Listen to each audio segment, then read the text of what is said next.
There's a video of Chris Matthews. I apologize for the quality of this video. I doubt MSNBC is actually gonna post the HD version of this anywhere, because what Chris Matthews says here is crazy. So he's gonna fearmonger about Bernie Sanders and his brand of socialism. Take a look. I have an attitude about them. I remember the Cold War. I have an attitude towards Castro. I believe if Castro and the Reds had won the Cold War, there would have been executions in Central Park, and I might have been one of the ones getting executed. And certain other people would be there cheering, okay? So I have a problem with people who took the other side. I don't know who Bernie supports over these years. I don't know what he means by social. 1 week it's Denmark. We're going to be like Denmark. Okay, that's harmless. That's basically a capitalist country with a lot of good social welfare programs. Denmark is harmless. It's pretty clearly in the Denmark category, yeah. Are you sure? How do you know? Is he, are you, like, he's serious. He's totally serious. And so Chris Hayes, I don't know if you could tell, he looked like he was biting his lip as he was talking. Chris Hayes, like, no. Chris Hayes is a good guy, smart guy, and by far the most progressive person on MSNBC. But Chris Matthews, I mean, look, that's how, that you think he's nuts, and you're right, but he is the establishment media. That's why they keep asking about Castro, because they really think, oh my God, Bernie's gonna execute me in Central Park. Like the Reds. Yeah, the Reds. Like the red side in the Cold War. He said, yeah. Who says that in 2020? He talks about the Reds, and he said there were people on the other that took the other side, meaning Bernie. Right. They didn't take the other side. They didn't think that were rooting communist, for, Castro, Soviet Union, Stalin side. You're nuts, right? So all they were saying is, hey, maybe we don't overthrow people in Latin America, which is exactly totally correct. And it's the correct position. Which was a sort of mainstream position in the Democratic Party at the time. Yeah, he thinks Bernie is Bane. Yeah. Right? That they're gonna drag rich people into the streets, and he's gonna say, I give you this to you, the people. Wasn't John Kennedy assassinated for not wanting to overthrow Castro? Wasn't he assassinated by the CIA?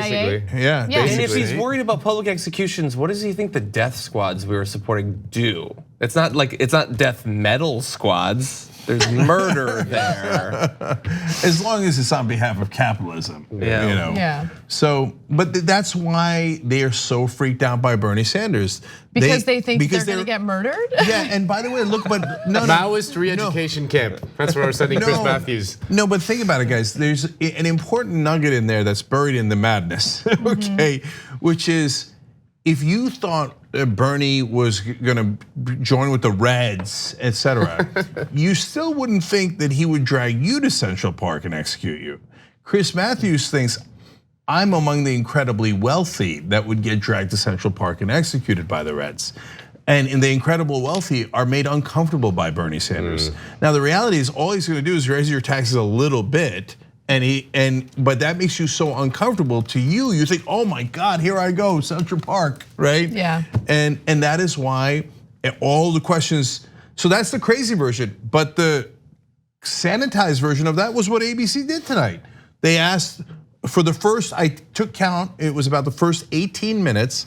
They kept asking the same question over and over again. Bernie's a democratic socialist. Right. Is there any way that a democratic socialist who would murder Chris Matthews in Central Park could win this election? Right? They left out that part, but they did. They asked Biden that first question, then they asked everybody, raise your hand if you think a democratic socialist is a piece of crap, right? Etc. No one ever asked the question, can a moderate win when a moderate lost to Trump? Because they're all incredibly wealthy. Yes. And they think they're gonna get dragged out into the streets by Bernie. And they mentioned like the Denmark and all these places, and like obviously Chris Matthews would love to spend like a summer in Denmark, whatever. But like he would also, I'm sure he has enjoyed summers in Paris or Rome or Madrid, all places which have had socialist governments in power throughout the 20th century, and it wasn't like they had mass killings and gulags and all that stuff. Like it's just the fear is just it's hilarious. I remember when we were in Portugal for a conference, and I lost my voice. And so I walked into a pharmacy and I was like, I lost my voice, right? And they didn't charge me anything. They gave me something for my throat, and like, it was so relieving, like to not have to worry about like, oh, I kind of want to go see a doctor. I'm in this like foreign country. Is anyone gonna like slap me with this gigantic bill? No, you walk in. They take care of you, no questions asked. I'm not a taxpayer in Portugal. It's just like this, like, human way of treating people, like a kind way of treating people. That's what Bernie Sanders wants. And on the other side, you have lunatics like Chris Matthews who are talking about getting like executed in Central Park. He's nuts. And like, but this is the kind of person who gets propped up on cable television. Yeah. These are the kinds of people who get paid millions of dollars to spew their nonsense. And I'm so happy that that era of like, you know, fear mongering about socialism and communism and all that stuff. Young people, you know, they didn't have that unhealthy anti-socialism media diet or education that they did. And so there is a disconnect. Like you talk to young people about socialist programs and they're not afraid of it because they didn't grow up with the nonsense propaganda that Chris Matthews bought into. And very briefly, one of the things that bothers me about how disingenuous those starting questions are is, do you think it will be difficult for a democratic socialist, or do you think Trump will like to attack that? What will Fox say? As if it's all lies and attacks that'll come from that side. And then you go to post-debate analysis, and it's Chris Matthews who is telling the viewers effectively, yeah, you might die if this guy wins. I mean, God only knows what Fox is saying, but we don't need to look at Fox. We can look at MSNBC. So don't act as if your hands are clean on this when you're the one spreading the lies.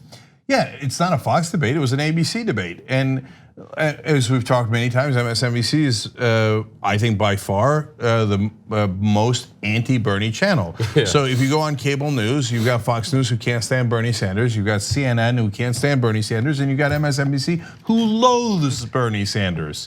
And then they go, I don't know why anybody thinks we're biased. No, progressives, if they ever dare to fight back against our monopoly, they're biased. But we are obviously accurate because we know that Bernie Sanders is going to murder all of us in Central Park.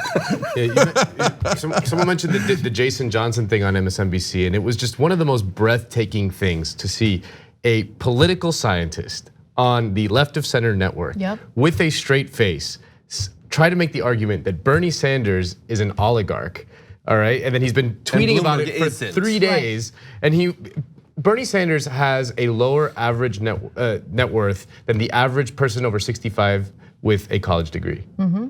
So guys, really? Yeah. So, but to Anna's point, the decisions are. It's not a conspiracy where they write a memo and they tell you. No, it's the decisions are made in the selection process. Jason Johnson's not a bad guy. He happens to have that opinion. I think he earnestly has it. Yeah. But he's the one that is brought on air. Sean King has a completely different opinion. He is not brought on air. Yeah. Okay. That's right. That's that famous Noam Chomsky moment when he's like the guy, he's being interviewed on the BBC, and the guy's like, "What do you think I get orders from?" So the guy's like, "No, I honestly believe that you believe all the things that you'd say, but if you didn't believe those things, you believe different things, you wouldn't be sitting in this chair." Right. That's just 100% right. Same for candidates too. I mean, look, it literally happened to me, right? Yeah. And so Chris Matthews and I were at MSNBC at the same time. One of us stayed and one of us didn't. One of us says, hey, the establishment is great, fantastic. Another one of us was saying on air the establishment is not great. And one got moved out and one didn't. And then if it was just me, you say, hey, maybe it was you personally and there's something wrong with you. Happened to Dylan Ratigan, happened to Ed Schultz, happened to Phil Donahue, over and over and over again. That is exactly how that process of selection works. You weed out anyone who does not agree that the status quo is wonderful and that the powerful should remain powerful. And anyone who is left, by definition, is pre-selected for their compliance. And the thing is, sometimes people push back on this and saying like it sounds like super conspiratorial, and it's actually not. Like it's the most banal thing in the world for a corporation to look after its bottom line. I mean, this is like if you said it about any other industry, like if you said it about shoe manufacturing or whatever, like it's just the most normal thing that in a for-profit environment you have to protect your profits. And like if someone on a news network challenges the profits of the people who pay the bills, then they're not going to be there. Like it's the most normal and banal thing in the world. Yeah, when you say like ExxonMobil is just trying to make money, no one disagrees, right?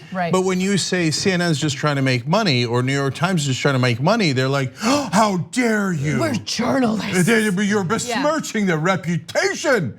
But obviously, look, pharmaceutical companies are giant advertisers. Politicians with money in politics are giant advertisers. Yeah. And most importantly, they're usually multimedia organizations like Comcast. And so they make more money on, for example, broadband. So net neutrality is a much bigger part of their profits than MSNBC, which is a tiny part.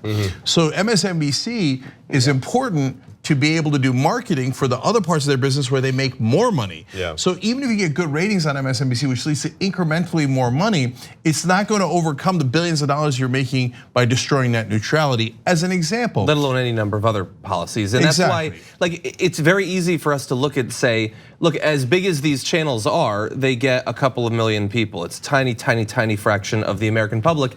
And we know that they are willingly writing off huge audiences that would watch if literally any of them gave one real progressive a chance. Yeah. And they had, and like you said, Chris Hayes is the best that they've got. He seems fine. I've heard some good stuff from him on Yemen. But if they had like an out and out progressive, there would be a huge desire for it. But they don't want that money, those views, that revenue, because that will drive off, not only advertising, but also more importantly, their other business interests. Like net neutrality is certainly one, but some of these companies, some of these channels are owned by like the same companies that own military contractors. Like the web is so extensive. Right. If I end up teaching another journalism class, they're gonna read Manufacturing Consent by Noam Chomsky. After that, we're gonna watch Manufacturing Consent, the documentary. After that, I'm gonna show them all these media conglomerates and I'm gonna tell them, look, journalism is important. You need it for a functioning democracy. You will be poor if you do it right. You will be disrespected if you do it right. Everyone will hate you if you do it right. The New York Times will ban you if you do it right. That's what journalism is, okay? Because look, that's where we are, right? We're funded by you guys. Period. I always think about this a lot, and it's something that doesn't get talked about enough, I think, in left-wing circles in America. But it used to be a sort of big plank of the left, especially in the 1960s, of the idea of how do you fund journalism? Like, how do you fund the news? The news is a public good, like the water or electricity. And I think what you guys do at the Young Turks is like a good example that when you have, the Young Turks isn't technically publicly funded, but it's in a way a version of being publicly funded because you guys are funded directly for the most part by your viewers. So that's how you stay accountable to those people because your incentives are aligned in that sense. And that's also freedom, that gives us freedom. Yeah, of course. Yeah. And so if you were to create, and we had smart people thinking about this, smarter people than me, but how do you create more of these publicly funded news organizations that would then be accountable to the people that fund them? I mean, it's just the simplest thing in the world, and it just doesn't get talked about enough. There's like all this, talk about like the decline of journalism, and that's true. That's because I think fundamentally journalism is at odds with the model that it exists today in the United States. It's crazy how the richest man just owns the newspaper in the nation's capital. Yeah, the Washington Post. That's insane. Yeah. And every once in a while, people will bring it up, but no one really challenges it. If it was in a movie, you'd be like, nah, that's too. Okay, let me give you guys two examples. So to John's point about how doing well in the ratings isn't as important as the larger profit centers. Back when GE owned NBC, they made most of their money from the military. Yeah. And so I had the highest ratings that they had ever gotten at MSNBC at 6 o'clock. And they wanted me to move out of that slot and go to the weekend slot, which is seen by a lot less people anyway. If all you cared about was ratings and revenue from that slot, you clearly would have kept me in that position. But they told me very specifically, I was just in Washington and they don't like your tone. So I mean, it doesn't get any clearer than that. In that case, it actually was kind of a memo. And so now, in terms of the profits that they make from other places, well, of course that's driving it. And Anna makes a point about if you're doing journalism right, you're gonna be an outsider. Definitely. And you're gonna be disrespected and all those things.